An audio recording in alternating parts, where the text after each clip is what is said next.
السلام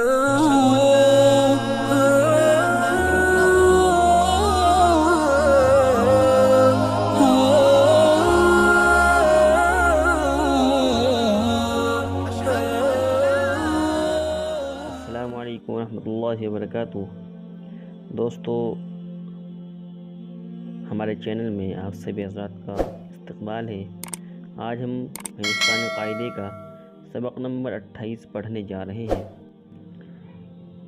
دوستو، اس سبق کے اندر کچھ 3 حرفی الفاظ ہیں اور کچھ 4 حرفی الفاظ ہیں۔ کون سا حرف کیسے پڑھا جائے گا، اس کو آپ دھیان سے پڑھیں۔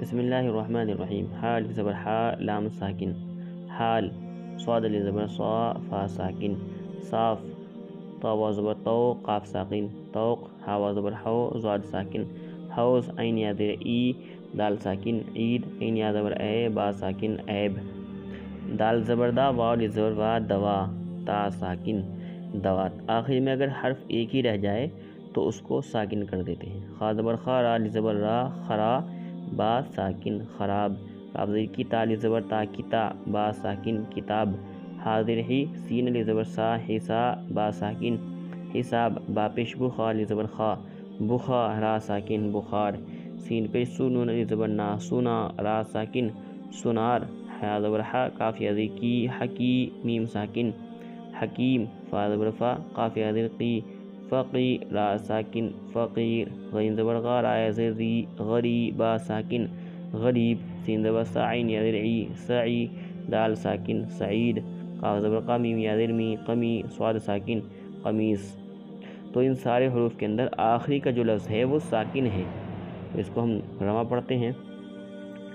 حال صاف توق حوض عید عیب دوات خراب کتاب حساب بخار سنار حکیم فقیر غریب سعید قمیص۔ اسی سے متعلق جملے ہیں۔ غریب کی مدد کرو، فقیر کو روٹی دے دو، حوض سے دور رہو، سعید کی قمیص لاؤ، پاک صاف رہو، حساب کی کتاب لے آؤ، اب کیسا حال ہے، بخار ہو گیا ہے، حکیم صاحب کی دوا کرو، کاغذ خراب ہے، کل عید ہے، سونار نے طوق بنایا۔ تو دوستو، یہ سبق نمبر 28 ہو گیا۔